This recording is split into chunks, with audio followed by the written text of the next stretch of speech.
Q. Hey guys, welcome to the webinar. Most of you guys probably know Denise and me pretty well by this point already. Um, and you know that our focus is more on long-term rentals. We spend a lot of time talking about the buying process and about automating, delegating, and eliminating the work and expenses of property management. But that's why we wanted to bring a totally different perspective for you guys today. You might know Al Williamson, as an occasional guest contributor to the Bigger Pockets blog, where I'm a columnist. You might know him from being featured on the Bigger Pockets podcast. And you might even have seen him live. Al travels all over the US to speak at real estate investing clubs all across the country. Denise, why don't you give us a few details here about some of Al's career as a real estate investor and landlord? Absolutely. Well, Al Williamson was a professional engineer. I guess once an engineer, always an engineer. That's right. Full-time real estate investor and the author of many real estate books. And he began investing in 1996. He's best known for publicly documenting his quest to create enough ancillary income to cover the first mortgage of an 8-unit apartment building, which he accomplished in September of 2015. And now he's publicly documenting how to make one residential rental generate enough income to replace a middle-class job. He's also a proud family man, I like to see that part, who now spends his day managing and expanding his corporate housing business in Sacramento, California. Sacramento. Hey, thank you guys. Thank you for that introduction. I'm going to just kind of keep rolling it along. It's hard to listen to people talk about me, There's so many other things. But let's get started here, all right? Let's talk about how to create some long-term profits with short-term rentals. So you guys ready? Buckled in? Absolutely. Oh, yeah. Y'all ready out there? So we're going to be focusing on this. I like the long-term profits because that lines up with financial freedom. And that's what I'm really, really passionate about. And that's why I think everyone's really tuning in to listen on this is about the whole long-term profits and financial freedom. But hey, let's get into it. Did you two know that 36% of all the travel going on in the US right now are for people staying 1 to 6 months at a time? Did you know that? I guess, Brian, that would count as you. You're staying a long term. Oh, yeah. Yeah, we're on our third year. But there's a lot more digital nomads around, and a lot of people with laptops going on different assignments as they workload level their talent, moving people around for different business assignments. So that's a huge market. Do you think, Al, that that's a newer figure? Do you think it's happening more now because people are more movable with, technology? Yeah, I do. It's growing, but you're pretty young, Denise. But you remember when before it was just hotels and motels, but then all of a sudden extended stays start popping up, right? Right. Yeah. So and it's just been growing and growing, just a growing trend there. So I'm Al Williamson. I'm usually up on stages, running around, talking about short-term rentals across the country. Also talking about how people can make more money from their rental properties. That's all about not how many rentals you have, but how profitable each one of them are. Is my big old crusade. There I am, finally made it to the national stage. I'm up there with a bunch of heavy hitters. That's me in Ohio. And you guys are about to discover why landlords aren't banking the passive income they hope for. That cost of ownership, it's not on the Bigger Pockets calculator, the real cost of ownership. And how you can dominate a piece of the $550 billion hotel industry. Denise, you need a little sliver of that. You really do. I would like, literally just a sliver. Sliver. And a way you can replace your W-2 jobs and look at your boss go. And if you're in that situation, I say boohoo to W-2. And this whole thing might be for you guys. If you're listening, it might be for you. If you're interested in $10,000, if you can actually live off of $10,000 per month, and I'm going to show you how to do that within 15 months. Okay, and if you want to make an extra $2,000 to $3,000 on every flip if you're a flipper. And if you have a vacancy coming up, if you're a landlord and you have a vacancy coming up, or if you know a landlord who has a vacancy coming up, there's a big opportunity for you right there. Now, folks are not going to like this webinar if they're only into wealth preservation, if they have a bunch of money in real estate and they just want to preserve it. This isn't for them. And if they think the internet's a fad, I'm not going to be able to help them. And well, 25-year fad. That's a long fad. Yeah, it's a long fad. It's tapped out. It's peaked. And if you think if you're looking to get rich quick, this isn't for you. That's one reason I do everything publicly. I'm emphasizing that because if it's really happening, you can show yourself doing it on YouTube, right? If it's really, really happening. Right. So that's what I do. Okay. Can't hide anything anymore. Can't hide it. Right. Hey, let's do this test. Let's see if folks will interact with us. I want everyone listening to raise your hand. This is the way you can introduce us. Find the little hand button. Let's go for 100%. Let's see if we can get them all up there. Everyone raise your hand. We don't want you to be timid. Anthony and Brian. There you go. Come on now. We want you to tap because we don't want you to be timid, because you have to actually take action to grow your wealth. You can't be timid about it. You have to physically take action. So if you're with us, I'm asking you to demonstrate that by physically tapping the button. That's what you need to do. If you're not driving, physically tap the button. All right, good. Thank y'all. Let's keep moving. That way it makes it a whole lot more fun when you interact with us. Yeah, we've got some good hand raises going on here. Yeah. That's good. I am the world's first landlord scientist, and I felt there needed to be one to come up with some other ways so that you don't just break even at the end of the year before taxes. Because it seems like you make a little money as a landlord, but then the air conditioner needs to be replaced. You make a little money, and then the place needs to be painted. The exterior needs to be painted, and that takes away 2 years worth of profits from you.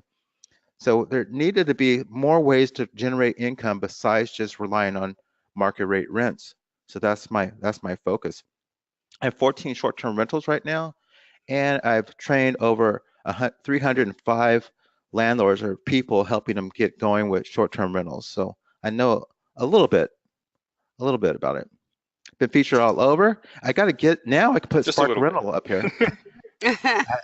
That'd be my big claim to fame. But I've been around since 2011. Right. People poking at me. Hey, here's my experimental rental properties, an 8-unit building. This is where I do all my landlord experiments. Started in 2008. It was filled with gang members and prostitutes, and this is kind of what it looks like now. It's more green now. And this is the inside of it. It's just a plain Jane looking place. After I cleaned it up a little bit, it's a regular looking goose that just happens to lay a golden egg. These 8 units cash flow as if they're 24 units. Wow. And that's what we're going to be talking about. I want to share how everyone can have their own properties lay a golden egg. That's what we're going to talk about. So I'm doing great now, home with my family now, living on passive income, but it wasn't always jelly bean to jelly bean. It was tough in 2008. It brought me to my knees when my tenants were being laid off, and I got laid off too. My 2 engineering degrees did not protect me. So much for security. And people in general in 2008, when the banks were folding and were handing their keys over, just giving their keys back to mortgage companies.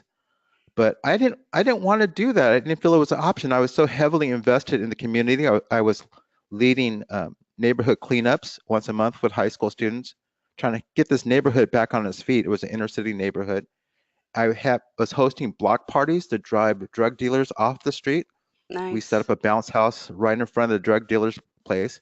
So I was so heavily invested in the community. I was the neighborhood block watch captain, even though I didn't live there. I was feeling really good about the work we were doing. My family was invested. We were all feeling very happy, and it was very rewarding to get a community going and actually bring jobs to the community. So I knew if I gave up, if I just turned over my keys, even though my property values were dropping and I was paying out of pocket for my place, I was going to regret that. I wanted to see it through. So I didn't have a choice, I felt. Besides, I needed to figure out a way to pay the mortgage without relying on my tenants. So that became my focus. And you guys know what a hot rod is? Brian, you know what a hot rod is? The car, like Yeah, an car is old, a gas guzzling muscle car from the 70s. well, it comes off the factory regular, and then you start bolting things on, right? Turbochargers and Oh, it's my compression. husband. That's my husband right there. Yeah, so you're trying to improve the performance of the thing, right? So that's what I started doing to my apartment complex. I wanted to hot rod it. I wanted to bolt on things to figure it out and to get more cash flow out of it.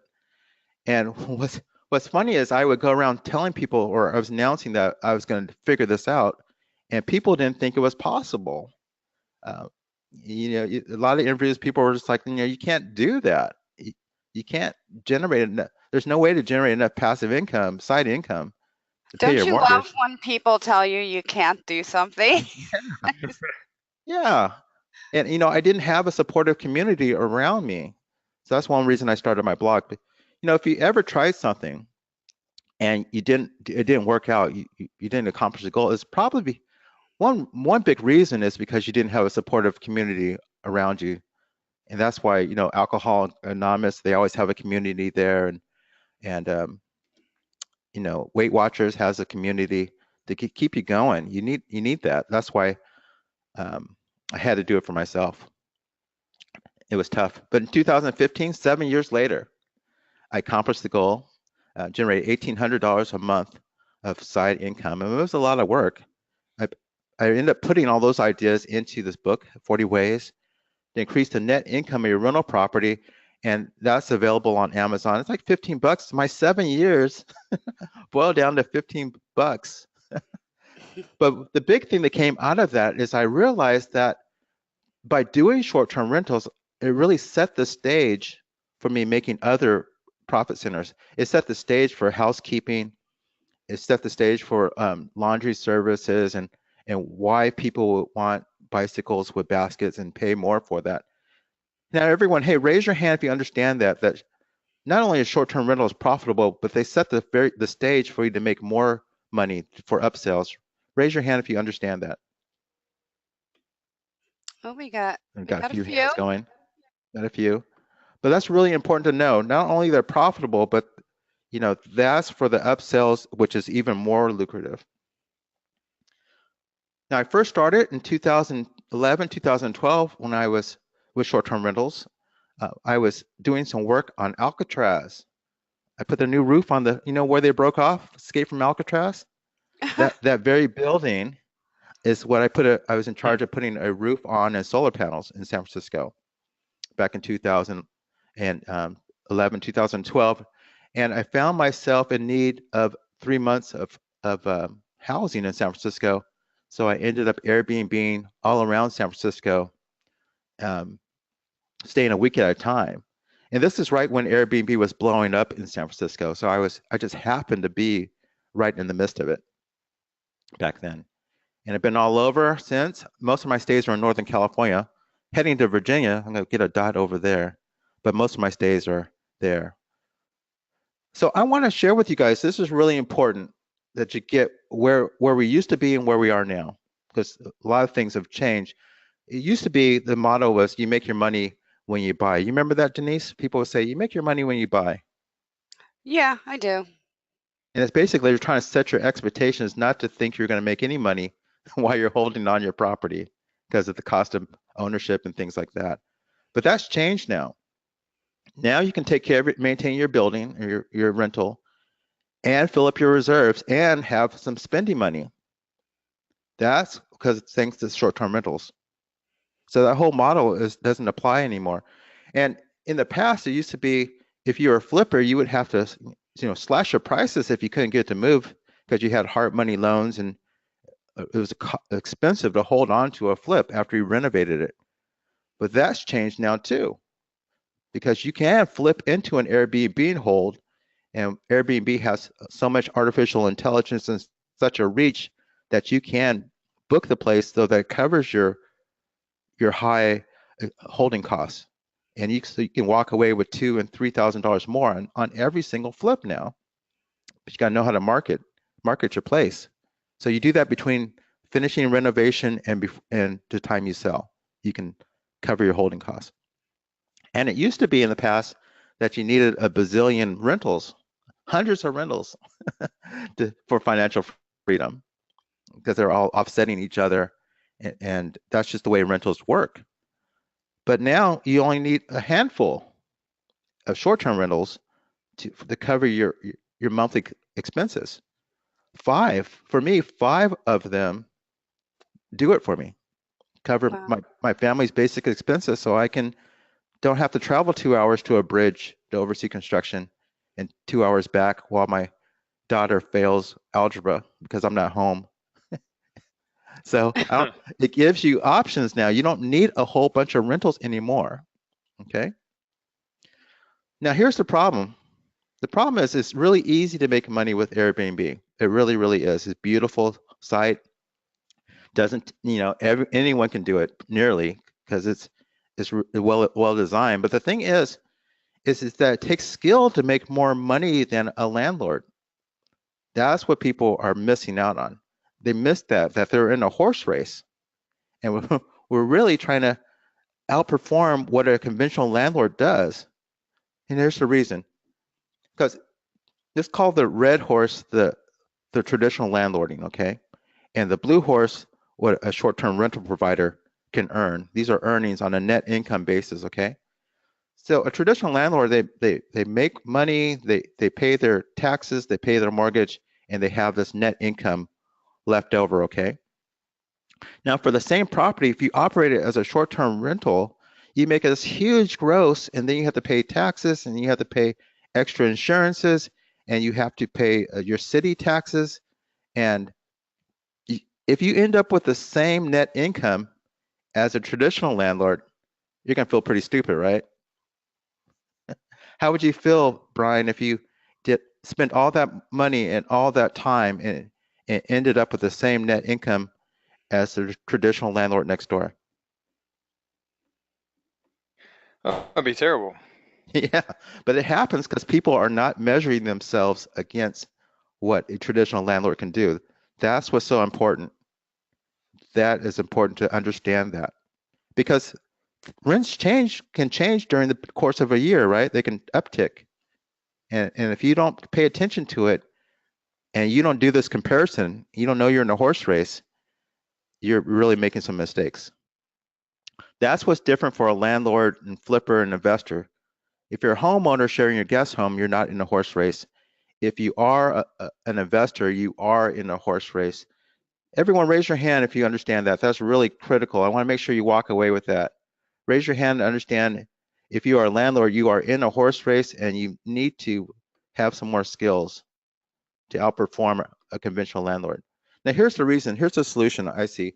You need specialized training on this, because Airbnb, they make their money off the gross income. They want you to maximize your gross, be a super host, and most of the things you will hear from them is about how to maximize your gross. And conventional or sophisticated managers, they make about 20% of your gross. So they'll do everything possible to maximize your gross income so they can take their 20%. It's just self-interest. There's nothing wrong with that. Nothing wrong with that. But as landlords, we're only interested in our net income. And to optimize and maximize your net income is a different way of operating than doing your gross income. Does that make sense to you guys, Brian, Denise? Yes. Yes, it does. You make your decisions you make are different.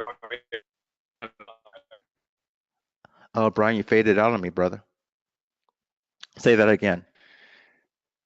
Oh, I said, it's all about what you can deposit in the bank at the end of the month, right? It has something to do with gross income. It's all about your net revenue. That's right. And you got to stay focused on it so you make the decisions to maximize your net. And you want to do it as passively as possible, because your time is not renewable. It's the most expensive asset you have. And you have to factor that in on how you operate. Okay. And a lot of short-term rental providers do not factor in how much time it takes them to manage the place and to correspond and answer text messages and stuff. So that's important. You know, we're in a horse race. So here's the solution. The goal is what you should be focused on is beating, you know, winning by 4 or 5 horse lengths, because that's the profit zone. And figuring out what you need to do to increase that distance between the two, not just make a little bit of money, but outperform a traditional landlord. You see, and that's what we're going to be focusing on. Just what can we do to increase this distance between these two horses? You follow me? Absolutely. Okay. So I got 2 secrets out of many, but for the sake of time, let's just talk about 2. And this is really, really important. So if you're listening, I want you to focus on these subtle things. They're really subtle, so I don't want you to miss them. So just kind of, it's not a good time to surf. Here we go. These things are so important. This is what helped me leave my engineering job. These 2 things. If you can get these 2 things, then everything else will fall in place. All right. So secret number 1 is that you can create a housing vending machine if you do a very particular thing. You got to do this one thing if you want a passive operation. All right. Secret number 2 is that you can easily triple your net income. You can easily triple what a conventional landlord makes. All right. But you got to be focused on it, on your net income. Let's go into it. Secret number 1 is that if you want that housing vending machine, then you got to put your systems in place. You got to slow down, put your systems in place first. Here's a common looking vending machine. You can see the product, right? And the customer handles all the payment portions of this transaction. And then the customer handles all the dispensing. Denise, tell me what the owner of this vending machine is doing during this time. He's being very passive in collecting his money. He's just relaxed, right? He's not stressed out, or not even interacting with it. Not even interacting with them. Maybe stealing a gumball here and there. So they get involved when it's time to collect their money, count their money. That's the time they get involved in restocking. Now, this apply that same mindset to housing. You got to show what you're selling. You can't use cheap camera phone pictures. You got to use high quality pictures because you're beating your competition. You got to show what you're selling in a great, smart way. And these websites handle all the financial transaction. The owner doesn't need to handle that. And there's all kinds of smart locks and leaving the key under the mat and key boxes, and Bluetooth locks and all kinds of stuff that typically owners will do that because you do not want to meet your guest. You don't want to be there to welcome your guests. You want them to let themselves in. They need to dispense themselves, okay? Now, this is where people mess up. They just take care of this letting people in, and then that's it. And then people let themselves in, and they're like, well, where's the plunger? Where's the, where should I go eat? What should I do? Where's this? And they keep peppering the owner with questions because the owner doesn't have guest manuals, doesn't have things labeled, doesn't have good systems in place. And that eats up their time, and they get frustrated and they burn out in 2 years and quit. This happens over and over again, okay? You got to have your systems in place to run passive. You're supposed to be passive right here, all right? You got to dispense housing all the way through until that person checks out and leaves you a 5-star review. You need systems in place. You're supposed to get involved when it's time for turnover, get your maid service. Do not clean it yourself. That's what burns people out. You got to factor that in so that you have the same. People clean it themselves so they can have a bigger net income because they weren't making decisions. They were trying to maximize their gross instead of maximizing their net. So like, I got to clean the place myself now. Otherwise, the cleaning cost is going to eat me up if I have 2-night stays here, 3 2-night stays a week. The cleaning cost is going to, my cleaner is going to make more money than me if I don't clean. Okay, they're not. You got to think through that. Here's a case study. Here's Jay Martin. I don't know if you guys know Jay. He's active on Bigger Pockets, but he reached out to me a couple years ago, He said, you know, what he wanted to do was travel the world and wear flip-flops while he's young. Total 10 fares, 4-hour work week. And he wanted to have his short-term rentals provide the cash flow for him so he can live that lifestyle while he was young. But the problem was he had a fourplex that was in a so-so neighborhood, kind of a rough neighborhood in Richmond. And plus, it was some distance away from the BART, which is the main transit mode into San Francisco. So he reached out to me, and I was like, you know, I'm not ready to share what I'm doing yet. I'm still working on my trying to get enough passive income to do. And I had my experiments going. I wasn't ready to share, but Jay was so clear with his vision that I said, okay, I'm going to help you.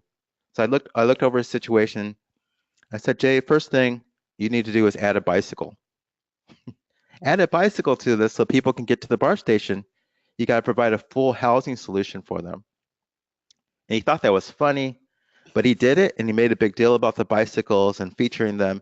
And people started renting his place just for the bicycles. Wow. And that added $500 net income per month to his bottom line. So Wow. that was great. But he's like, Al, you know, it's not enough for me to travel the world. If I need more than this $500, and you know, I don't want to go back to my cubicle at that bank and wear shiny shoes every day. So I said, okay, Jay, you're an action taker. I'm going to help you out. I'm going to give you my most prized secret ninja move, and that is to serve travel nurses in your area. And he's like, I can't do it, Al. He said, you know, the area is still recovering from the 2009 homecoming gang rape that the media always talks about. It's known as a bad area. I'm like, Jay, we got to get past that. Are there extended stays, America's in your neighborhood? He says, yes. And I said, then people are staying extended times. Just compete against that. Stay focused. And he didn't think we could do it, but he finally said, okay, let me optimize my listing. You know, you got to let go of those 2-3 day stays. So we optimized his listing, and that did the trick. He started to make a lot more money, and he started doing longer stays, and he realized he could scale that business now. So here's a recent Facebook. He is launching lanterns in Thailand. He is now Nice. traveling the world wearing flip-flops.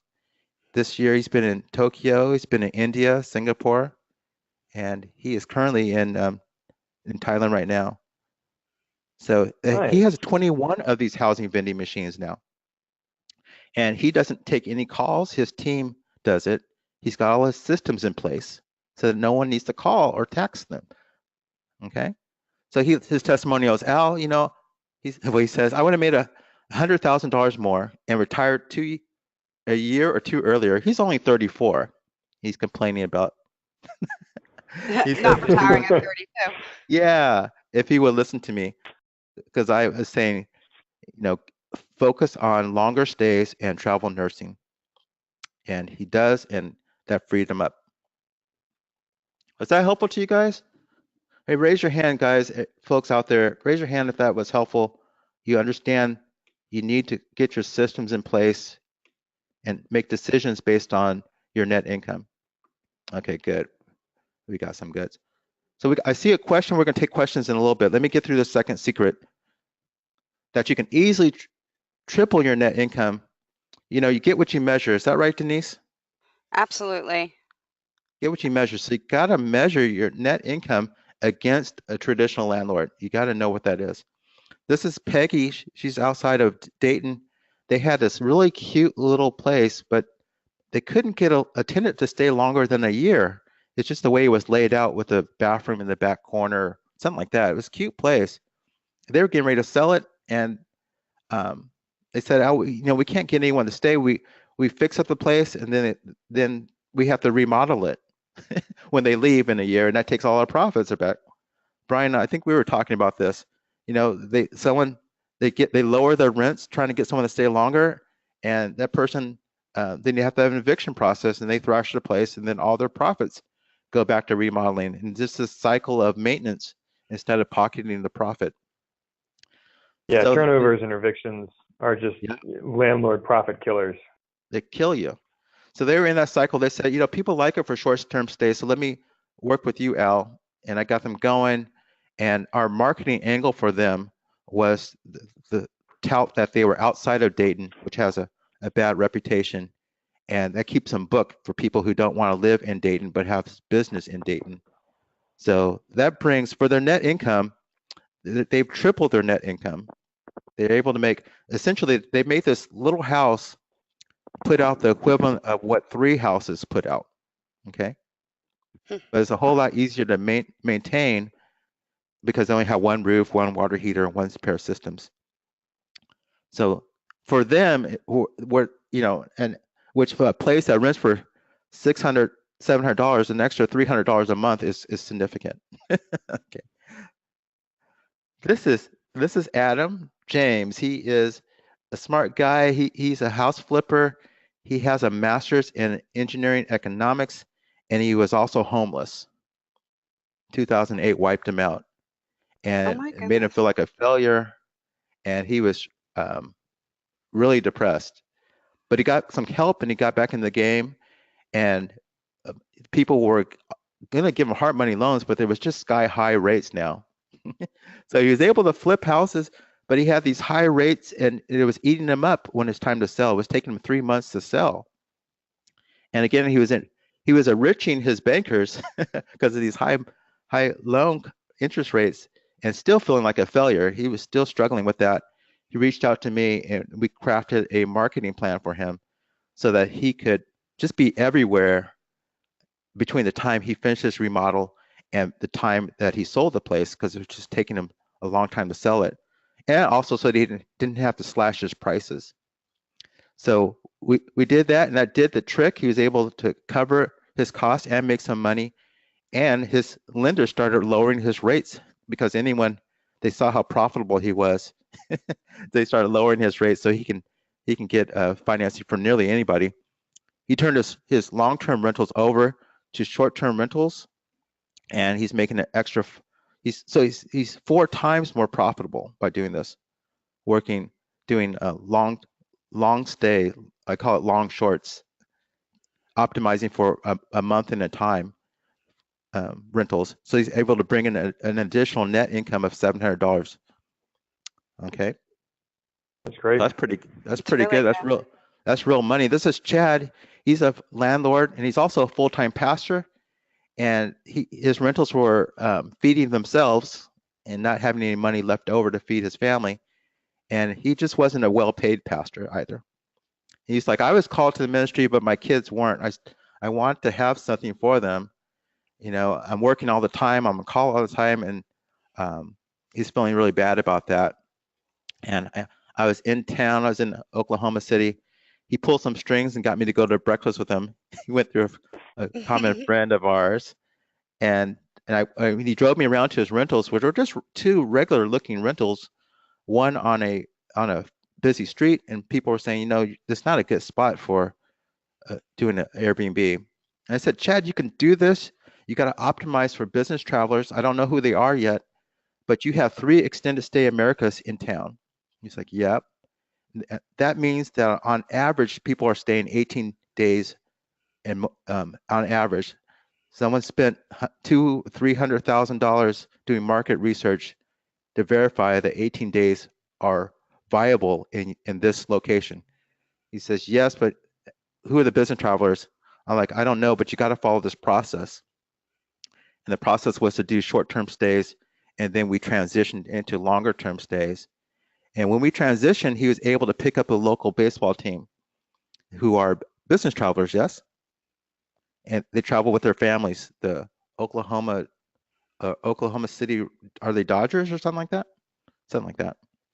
And you're asking the wrong wrong people. But anyway, they're business travelers. He was able to optimize and start housing them, and we nurtured that relationship. That's kind of my business model plan, my coaching. And he is able to bring in, here I came out and asked him, because a lot of people don't believe this. Here's a text message conversation. I said, Chad, how much would you net if you operated both houses as a traditional landlord? And how much do you net as a short-term rental provider? This is in Oklahoma City in the Rust Belt, okay? This is not on the East Coast, West Coast. He says, Rosemary Place would have netted $200 a month, but nets to $800 to $900 net currently. He says Plaza Place would have lost money or barely broken even, now nets $1,000 a month. $1,000 a month in the That's Rust Belt. amazing. It's unheard of. And he's spilling out more of those. So let me recap this, because these are some powerful things. And this is actually going on. If you're on the East Coast or the West Coast, you can do even better than that. That's how I'm able to replace my engineering income with 5 rentals, because I'm making more than $1,000 net income per month per unit. So that's if you're not doing at least one short-term rental, that is your that is how much you're losing. You can do your calculations on your opportunity loss. But here again, short-term, these 2 things, if you just hit these 2 things, you can make an incredible amount of money and start accessing that profit zone that I was showing you. Put your systems in place so that you're not getting called. If you are operating short-term rental and people are calling you and texting you while they're staying there, that means your systems are not in place. I take it to the extreme. I say it's a mini failure. You fail to anticipate their needs, and you need to go and update your systems. I'm that adamant about it, because my time is not replaceable. Okay.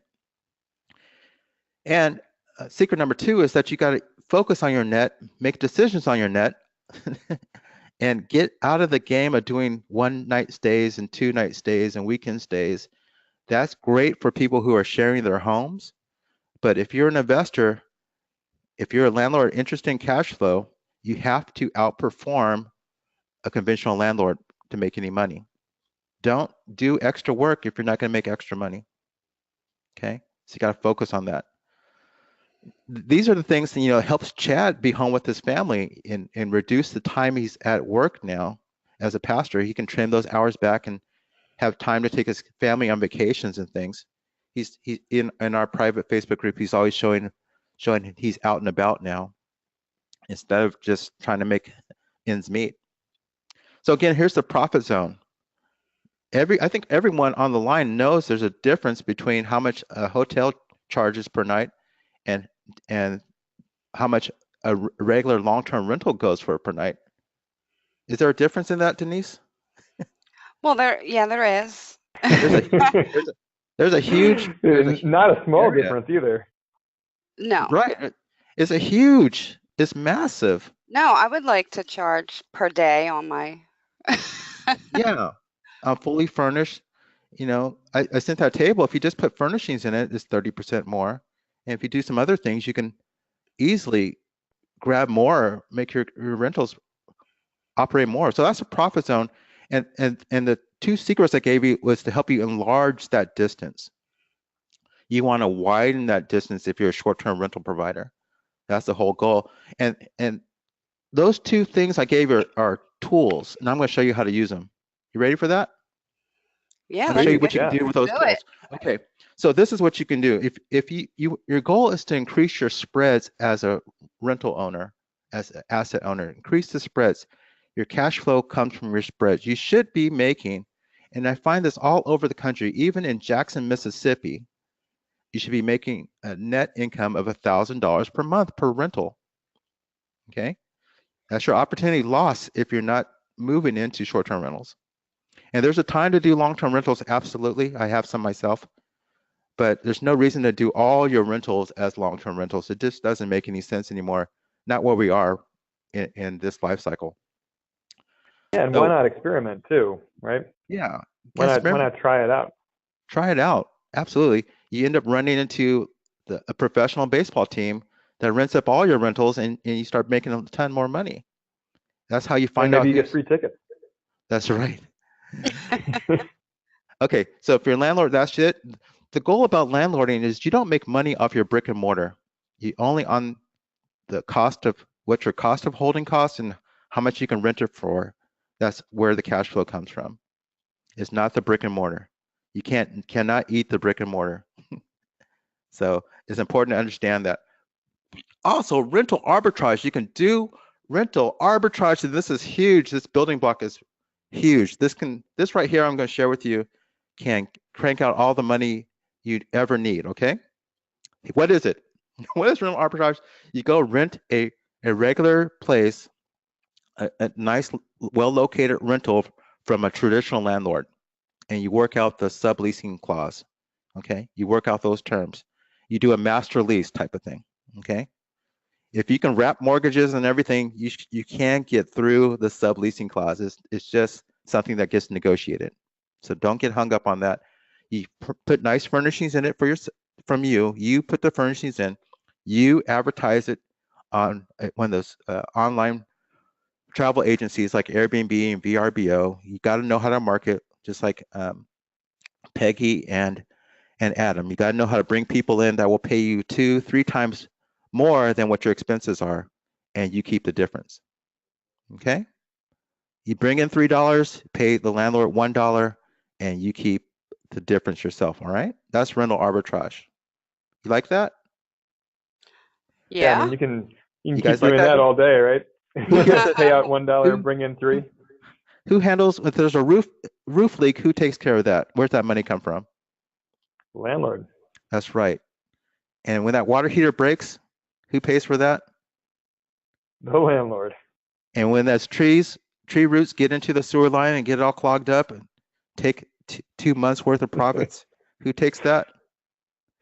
The landlord. You essentially get the milk, but you don't have to buy the cow anymore. You don't have to buy the cow. This is actual me. I reached out to a business traveler who's going to stay a year. I reached out to her on Facebook. She was a travel nurse. And I asked her, how much can you afford? She said between $1,800 and $2,000 a month. She's on per diem, so she's getting paid to stay. She has a housing allowance. I said, okay, I know where you want to be. I'm going to put you in a hip spot. I go and talk to this rental owner. I say, I want to rent one of your one bed, one baths. He says, okay, it's $950 a month. I said, okay. I worked out my subleasing clause. For Wi-Fi and utilities, gas and electric cost me about $130 a month. Okay, that leaves me $780 a monthly profit, month after month after month, for a year. It's money out of thin air, rental arbitrage. All this is Wow. documented on YouTube, and I have 7 of these right now. Beautiful. You guys like that? Yeah, that's amazing. Money out of thin air. Here's my business model. Since I don't need the money, because my short-term rental supply my family's needs, I can get one. Well, first of all, the y-axis, the vertical, is how much net income per month, okay? And then the side to side, I say months, is how many months from the beginning of my experiment. And we're on month number 8 right now. What it is you get one arbitrage going, and then you don't use the money. You let the profits build up until you can afford to get a second one, pay all the startup costs and things, okay? And then you let those 2 generate profit, and you don't take any money out of it, and it's generating the profit faster, so you can afford to get a third arbitrage. You guys follow what I'm saying? Then you let those 3 arbitrage profits build up, and it's building up even faster now, right? Until you can get a 4th arbitrage unit. You follow what I'm saying? You put money into it once, Yeah. and then it starts snowballing on itself. It generates enough money to feed itself. Okay? Did I lose you, Denise? No, I'm listening. I'm Okay. writing notes. Okay. So according to my this graph is based on each arbitrage generating $500 of net income, and you can see I'm outperforming it. But it shows that in 24 months, I can start taking a $10,000 per month salary out of the business and keep the business going. But it has grown to the point where I can take $10,000 per month out of the business. Brian, And can you this live is on just on the arbitrages. just on the arbitrage? Just by Wow. starting with one and letting it grow and reproduce itself like it's a biological cell.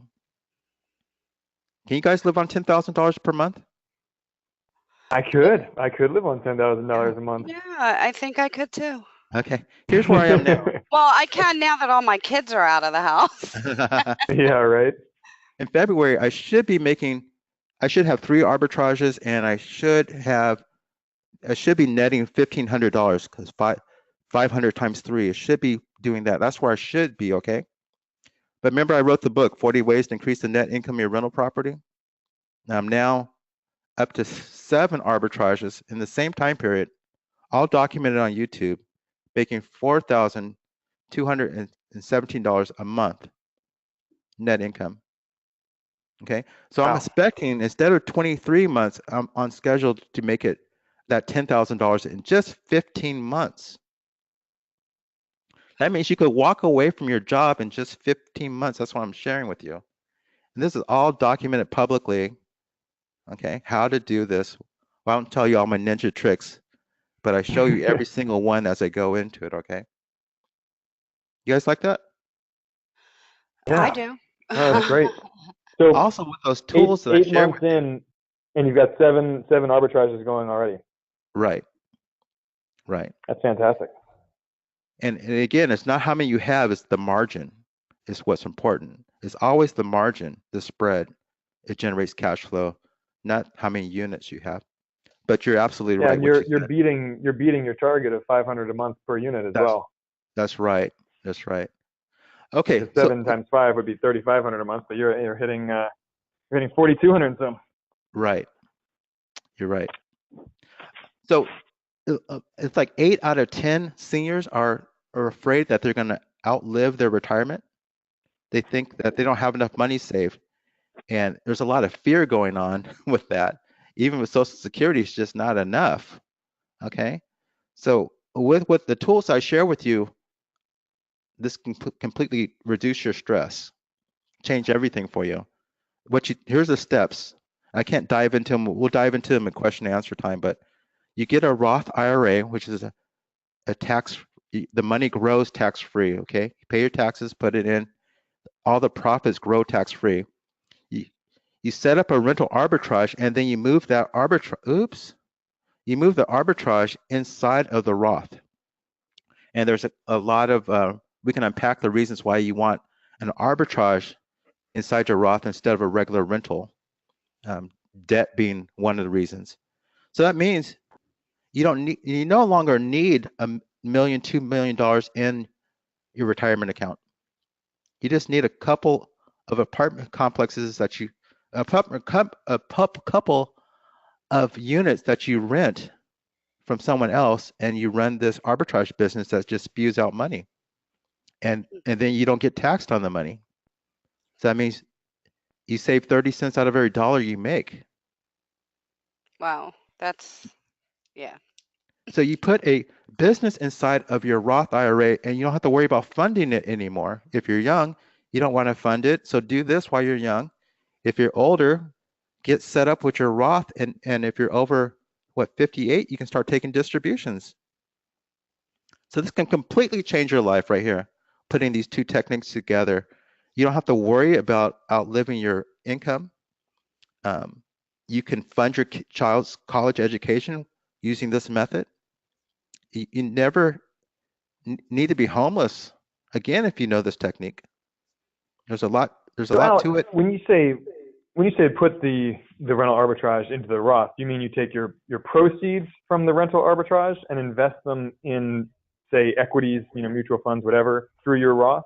No, you create a Roth and have some cash in it. Okay, you take the cash from inside your Roth, and you pay the first month's lease, first month's in deposit and furnishings or you get a money partner to help you with that. But can't be any debt inside of it. So you take your Roth money, and a self-directed Roth, and you go sign a lease, you pay your deposit in your first month's rent, okay? Then all the cash that comes from that rental goes back into the Roth. You can't touch it. Right. And it grows, but you're not taxed on the proceeds, and you can start taking money out of it when you're a proper age, okay? If you're 58 or something like that, mandatory by 72. But there's a whole bunch of laws. I don't want to talk about them because I'm not licensed, but Sure. essentially it's a custodian, and the arbitrage belongs to the Roth, and all those proceeds now, because they're 30 days and more. I only focus on 30 days and more, is all rental income that is not taxed. You can eat, it can pay you to eat or whatever. Okay? That's great. There's a lot to it. We'll take it more in questions time. Hey, we're at questions times now. Let's see what the but there's a lot, there's so many more powerful things. So not only do I do short-term rentals, but as a landlord scientist, I apply the technology so that people can improve their lifestyles right now. But let's take some questions. I want to go through those because we're 52 minutes here. Can you guys read me some questions? I sure can. We have a question from Elaine. Why a Roth and not a self-directed IRA? Well, because a self-directed IRA, you have to pay taxes on the proceeds, on the gain. A self-directed Roth, you don't have to pay taxes on the profits. Okay. Okay, next question. Can you address any liability issues with the arbitrage? Yeah, absolutely. You focus on business travelers, not tourists, who don't want to. The business travelers have their employer paying for them, and they don't want to embarrass their employer. That pretty much wipes out all the liabilities you have. But since you're doing 30 days and longer, you're a traditional tenant. You're not doing hospitality or transient type of transactions. You're a regular tenant inside of someone else's rental. So that's how it goes. Corporate housing has been around for hundreds of years. You're just doing corporate housing. Nothing new. What do we have next? Give me a minute. Okay.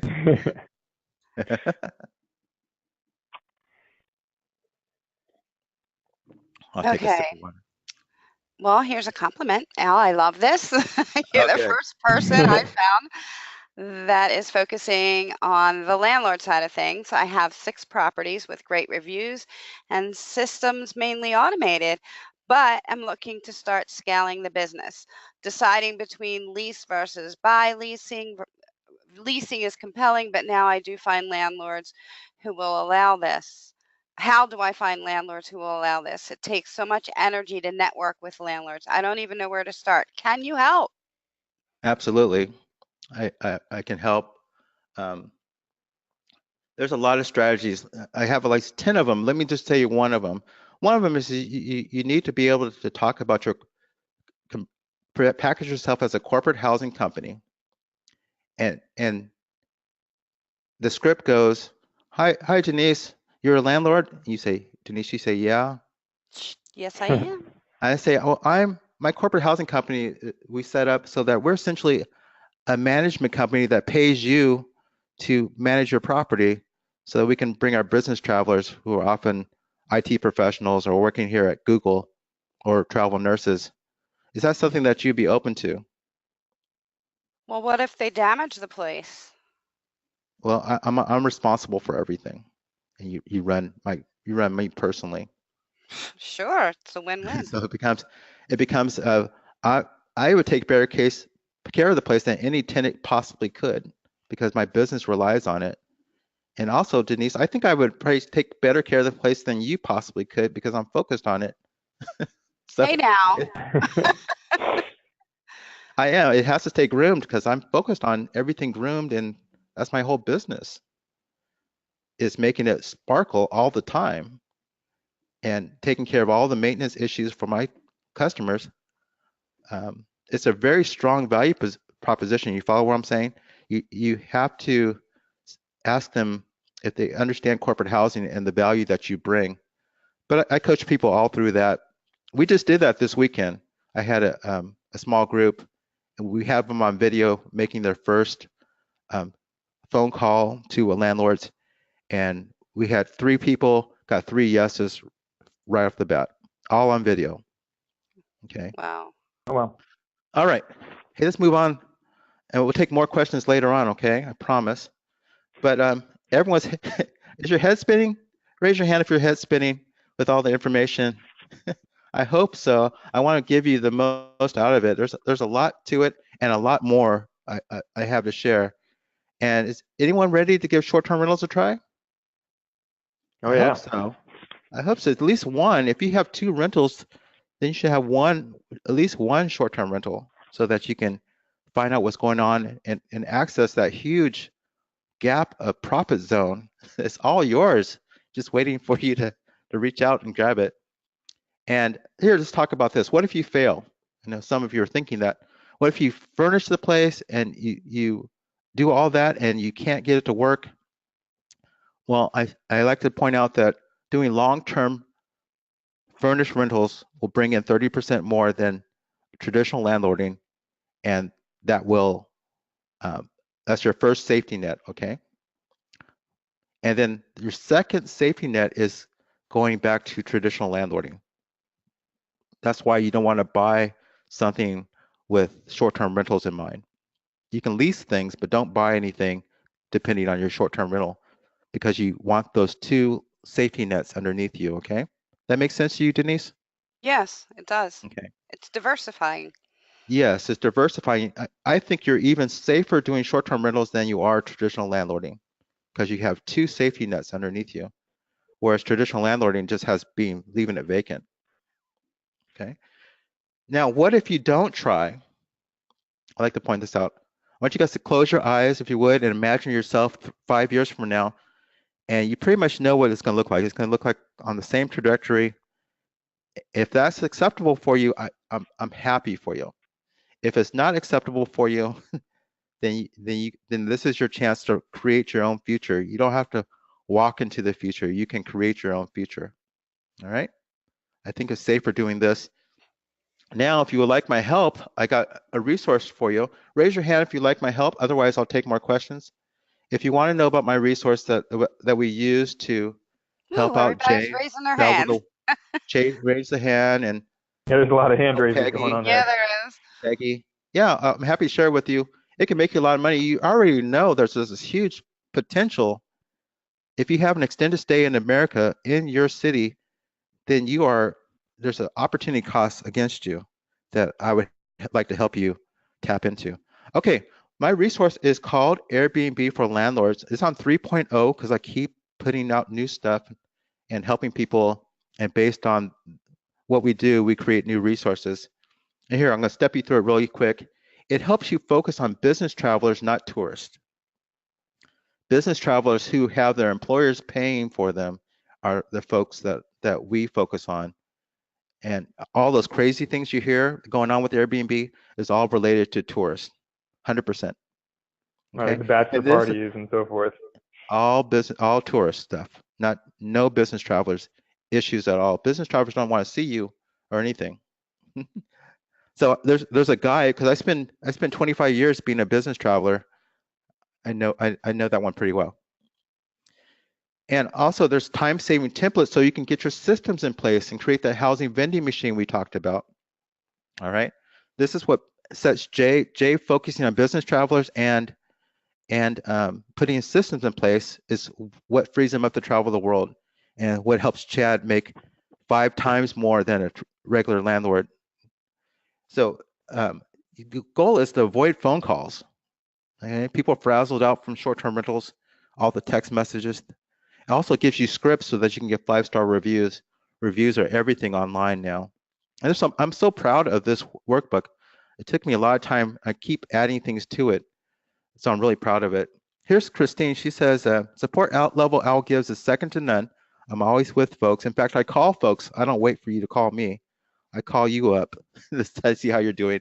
He says, Alice to Airbnb what Tony Robbins is to inspirational change. Since I'm in the same sense as Tony Robbins, I love showing that off. That's a big compliment. Big Yeah, compliment. that's quite a testimonial there. That's quite a testimonial. So it also included some ninja training, what I call it, is to help you widen that spread, all the specialized training so you make the right decisions, like when to reject people, when to stop acting like a landlord because you're not bound by the fair housing laws anymore, what to do about that, how to transition from nightly stays to monthly stays like we did for Chad so that he could pick up business travelers in his community that he previously didn't know about. Also, there's a vacancy elimination system, so you don't have to fear vacancies. This is what we did for Peggy and for Adam. This is how they can just turn this on and be everywhere and out promote their competition, and also link all their calendars together so it's not a nightmare to update their calendars. So you don't want any double bookings. Here's Bill. He's a podcaster. He has the Old Dogs podcast, and he's struggling with having Indiana rentals, short-term rentals, and he in California. So I put him through my course, and he has all this on his podcast. He says, I fixed up one studio with everything we discussed, and in 2 days, I had a 30-day renter. Nice. And this is all documented. All you guys can just look it up. Give him a call. Now, arbitrage for freedom, because arbitrage will make you financially free. And I got all the systems, and as I'm going through it, I'm figuring out, oh man, I got to do this. Now I'm making too much money. Which way should I incorporate to avoid taxes? Because there's no write-offs with arbitrage. So I'm living through it and documenting, and so that not only can I coach you, I can actually mentor people through it because I'm doing it. Okay. So rental arbitrage, we talked about it. You take the difference. This is a computer module, and it also comes with the scripts on what to say to people to allow them to let you use their property. And those scripts have been tested out all over the country, and they worked. And I even, so much so that I put people on video to show them that it works. Okay. And also I include how to market the travel nurses. This is what worked for Jay Martin. And off here in Sacramento, I arbitrage a unit and I put travel nurses in it. So I get I get someone whose business whose budget can afford a hotel inside something that I'm just taking the margin on. Gallup poll ranks travel nurses as the top profession for most honorable, most likable for the past 16 years straight. They are a pleasure to work with, easy tenants to work with. I tell you exactly what they want, exactly how to market to them, and how much they can afford so that you can not leave a lot of money on the table. Okay, that's a computer module.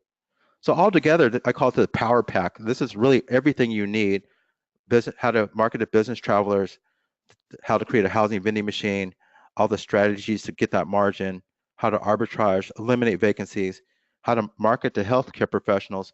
And the value of that is $1,597, but I got so much more I'm gonna throw in here. I just wanna make it an easy decision for you. I wanna ensure your success, so I got some bonuses. And that is a Facebook group. Remember, I struggled trying something new because I didn't have a supportive community. There's a lot of doubters and haters that come out anytime you try to do something. And if you ever failed, it's probably because you didn't have that community cheering you on. So we have a private Facebook group, and then we do monthly calls. So you can stay current on news, and you can get other people's input on your ideas. People are very generous giving you feedback, and I record everything so you don't miss any on the monthly calls. So that's a mastermind altogether, nationwide mastermind, one-time cost of $2,500. That's the value of it.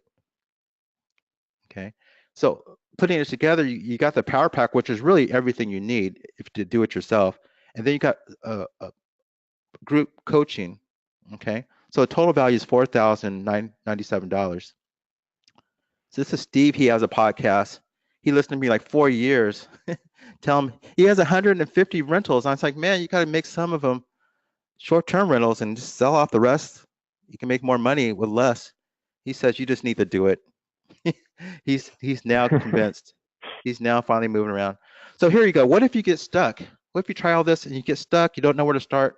I'm going to give you 90 days of email support directly to my phone.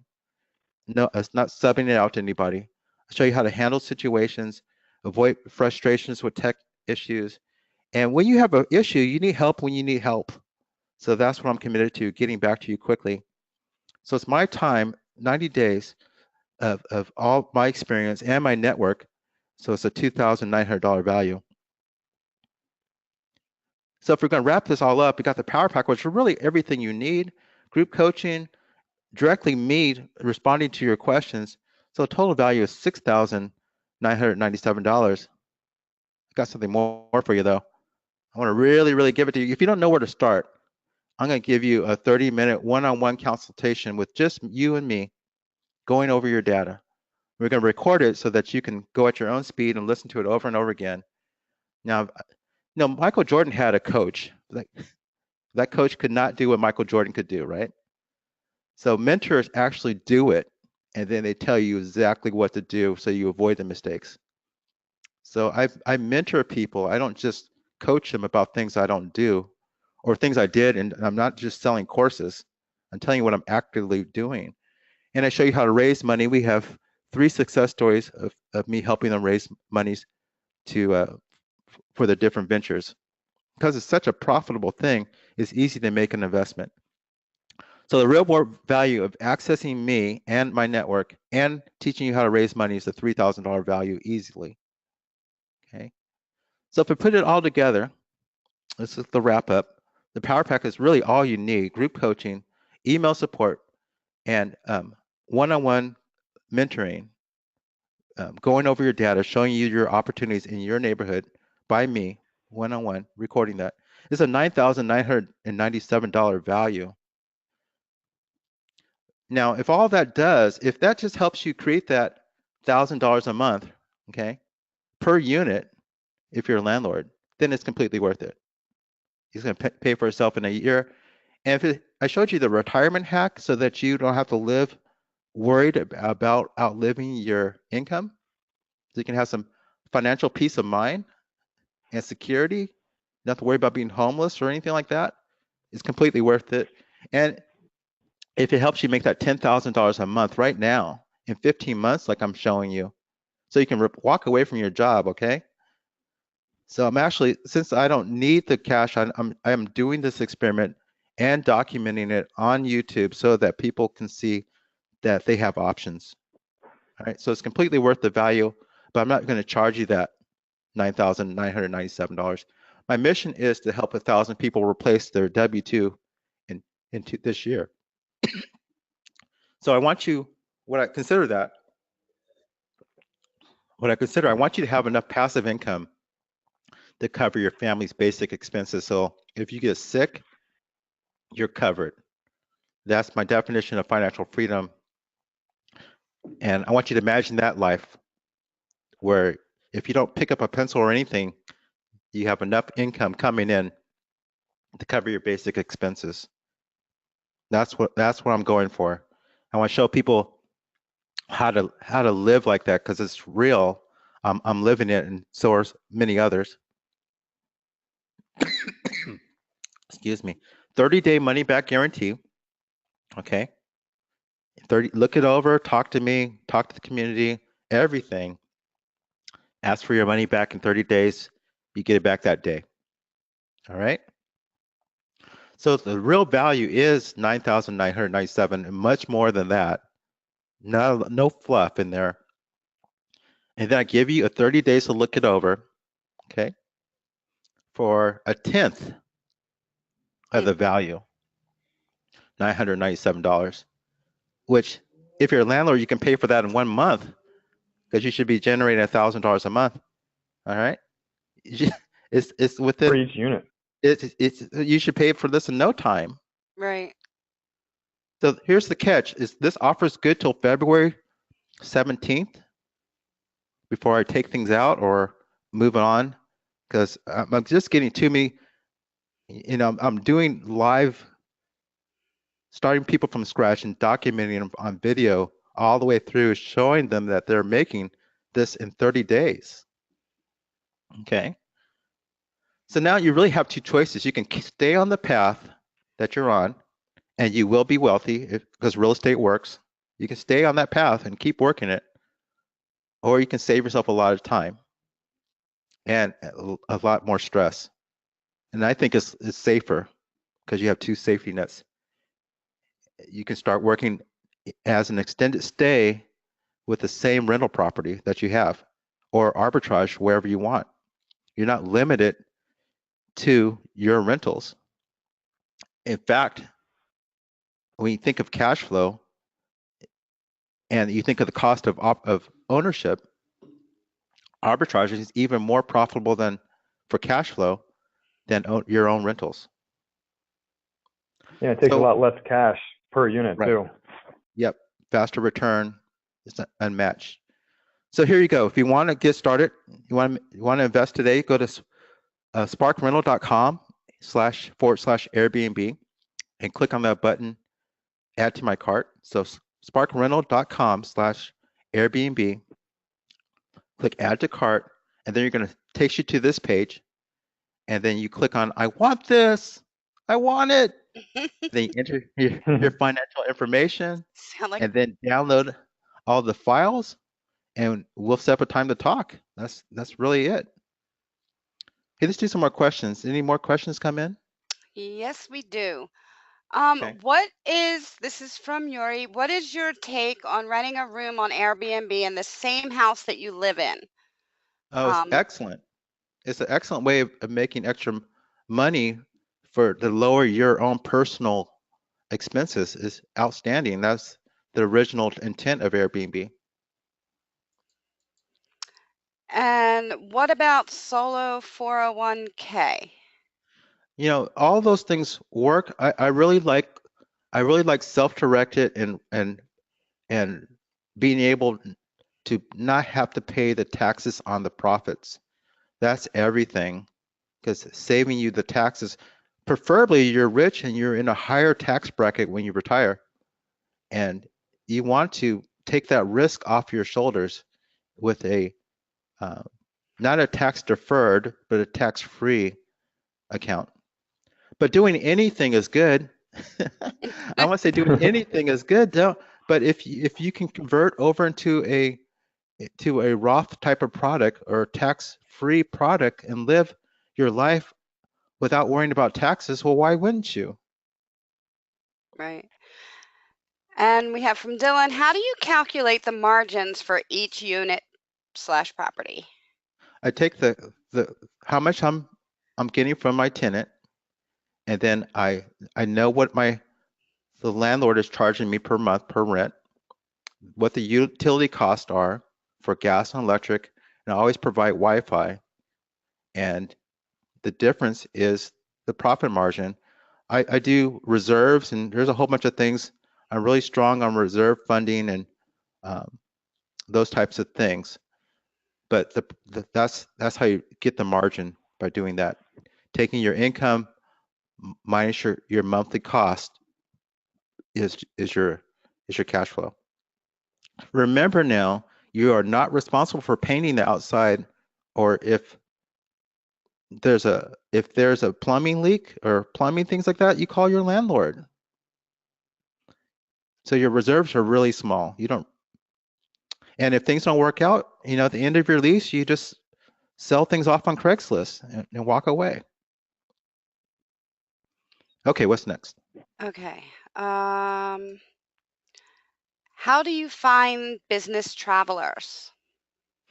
So I have all kinds of systems on that, and we walk through that in the course on exactly how to do that. In general, it's an outreach on the internet and Facebook. You know, there's Facebook groups. There's your local community. There's also just telling your loved ones that you're starting a corporate housing company, and your own network will give you leads because they love you and they know of people traveling, because there's so much of it going on. If you're in an office of any size, they're gonna have people that are utilizing those hotels. Also, if you're an extended stay America nearby, walk and talk to the bartender. That's But a good idea. I got like 50 ways of doing it. You know, all right. But invest. You know, I just shared with you, but there's just no way that you can't do it if you work with me. That's where. Let's put it that way. I didn't hear you mention vacancies. What does that look like? How frequent are your units empty? So we have the whole vacancy strategy of being everywhere. Okay. And also I do month-long stays. For me, it's the minimum of 3 months. So I start marketing for vacancies a month out. So I'm a little unusual. Some people just have a month, 15 days. But to answer your question is, you should not have vacancies. And if it comes, I'm going to share with you in a little bit about my Tomahawk missile marketing. I'm going to share with you that a little bit, but the internet is so connected, and if you have a presence of extended stay, which means you just need to poach some of their people that are staying for 30 days or more. If they have a car in the parking lot, you should be filled. Okay. And Mark was asking, he missed the first 30 minutes, and he said, do you do the rentals in an LLC opened by your Roth? And he wanted to know if you would be emailing the attendees web recording of this webinar. Either you and Brian will, or I will. We will send a recording. Absolutely. I do not want to get into I'm not licensed to talk about Roth IRAs. Let me say that first, and then I'll answer your question. I am not, and I cannot give you LLC advice. You need to talk about that, all right, to someone who's qualified. And then I'll say, people often do it in the form of a trust or joint venture. And let me just leave it as that. I'm not I'll get myself in trouble. I'm outside of my license. We have Vicky asking, isn't it costly to completely furnish a place? Yes, of course. If you're doing your own rental, you have to figure out, who it is, who you're going after. I always go for studios and one bedrooms if I'm doing an arbitrage. My rentals themselves are 1 and 2 bedrooms that I own, and I now know how to do it inexpensively with higher quality things and using Amazon. It typically costs me $2,800 to do a 1 bedroom, to furnish it completely. Now that we know, don't buy things from Target, it costs you too much. Go to Home Goods and buy this from Amazon and your local things. You can do it even cheaper than that if you're using Facebook and Craigslist to buy things. Like you to can sell really it? yeah, you can do it much cheaper than that. So there's all kinds of ways of cutting your costs. All right. Just touching on that a little, I guess renting furniture would cut into profits too much to go that route. Yes, it does, and you can do a lot on your own, just hiring someone with a pickup truck and going around and getting stuff, and bargain shopping. Okay. We have a question. For the past year, I've been thinking of turning my Walnut Creek condo into a short-term rental. It's a 2-bedroom, 1 bath, 7-minute walk to BART, which I have no idea what that is. That's a transit. That's a train. Thanks. My hesitation is that I live in San Diego. Can I still make money hiring a company to handle the management? Now, if I remember correctly, you talked about automating a lot. Yeah, you want to automate a lot. I would have to run the numbers to be able to answer that question. I do know Walnut Creek. I already studied that market. It's really easy to do short-term rentals in Walnut Creek because I've already studied the data on that. To give you, I can't give you an answer without actually running the numbers on how much your manager is going to charge you. But again, Jay does this all over he's in Thailand right now doing it. He just has his virtual assistants taking care of things. There's all kinds of ways of doing it, but let me leave it at that. Also, when it comes to furnishings, I want folks to understand that you can arbitrage the furnishings even. You arbitrage money to buy furnishings, and then you can arbitrage a rental unit as well. There's so many ways to come up with the cost of furnishings should not slow you down at one bit. Okay. And then there's more of a comment. I'd love to get in touch with you, Al, after this call. I have a strategy which can be potentially even more profitable than the Roth. And that was from Noah. And I imagine you can email back and forth after. Yeah, we can email. Let me move on. Let me move on there. We get to the end of them. Yes, we are. Noah also mentioned that you rock. Oh, thank you, Noah. All right. Again, they go to sparkrental.com/Airbnb. You can get all the bonuses. I'm taking the risk out of it for you for vacancies, and I'm showing you how to do it as inexpensive and tap into that profit zone in a tax-free way even. All right. And That's coached, I think. and coached and yeah. mentored through it. Yeah. So you can see this ad, then you're going to enter your financial information, download the files, and we'll set up a time to talk. And let me ask you this. I want you guys to think, fast forward a year from now.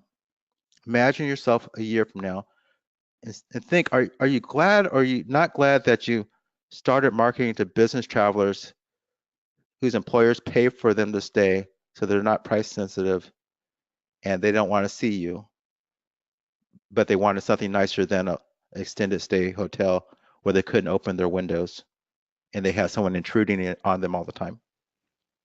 Okay, it's right there for you. But the world does not respond to good intentions, and it only responds to action.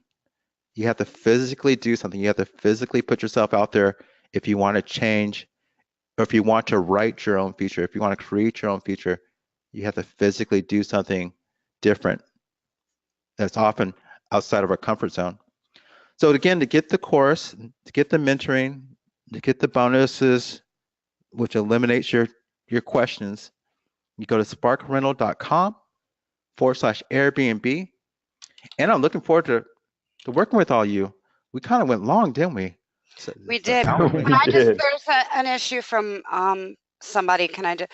I just want to make sure, Elaine, that you are at sparkrental.com//Airbnb. That's where that proper course is. Yep. And if you have any other issues or anything, you can always contact us. Yep. Is there any more questions? I'll stay until I can stay on the line. If you guys have somewhere to go, if there's any more questions, I'll be happy to answer them. If you're thinking about one question here. Okay. Elaine was asking, I could fly up and take care of the initial prep and the furnishing, and this is the woman who has the rental up in Walnut Creek. She says I could fly up and take care of the initial prep and furnishing. From then on, it wouldn't make much sense to manage remotely. I cash flow $200 a month now, but that's pretty much passive after having long-term tenants for the last 5 years. Would you be willing to give an honest estimate of what I could make before I sign up? An honest estimate in Walnut Creek is $1,000 a month. That's across the country. Net income. Now with the manager, I think, you said that you are actually you're familiar with Walnut Creek specifically too, right? But not with the cost of a professional manager. I don't use them. So there's a number of ways. There's getting a virtual assistant. There's Airbnb co-host. There's a number of different ways. And these are all covered. I recommend people manage it themselves, but I show them how to get a virtual assistant to do things. So I don't use a virtual assistant, and I don't use a manager. Again, I do 1 month stay, so there's not a lot of things going on. So. And you have an automated system in place so that you don't have to physically be there. I don't have to physically be there, or it's just a matter of getting systems and talent in place. People TaskRabbit. I'm not sure if you guys know that. You just hire people to do little things for you. It can be $15 to $25 an hour. Very easy to do. I have to talk to her about it to get. Some of the things also that you cover in the course, like these are the little tricks to automate the systems. Right. We have all those things, and they keep evolving. So that's what the coaching part comes in, and also the email comes. So we can whatever you need, I can accommodate you. Between what I know and our community, we got you covered. All right. I don't think, did I miss any, Brian? I think I got them all. I think he did. Great Right job. on. Well, thank you guys so much. I appreciate that. Appreciate you guys for letting me be with you. You guys Oh, classing up the Al, place. thank you so much for coming on here and sharing this incredible information with some of our readers and subscribers. I mean, this is incredible stuff. And like we mentioned earlier, at the very beginning of the webinar, this is not typically stuff that Denise and I teach. Right. Since Denise and I typically go through, long-term rentals and that side of the business. So yeah, we're so grateful, and I know that our readers and our subscribers and members are so grateful that you took an hour and a half, a full hour and a half out of your week to walk through some of these systems and ideas. It really is incredibly powerful stuff. Yeah, Well, I can't thank you enough. I learned a lot too. wow, that's So did I. that's high praise, Denise. That's high praise. Thank you. All right, guys. We'll talk to you later. All right. Bye-bye. All right. Thanks again. We'll talk to you soon.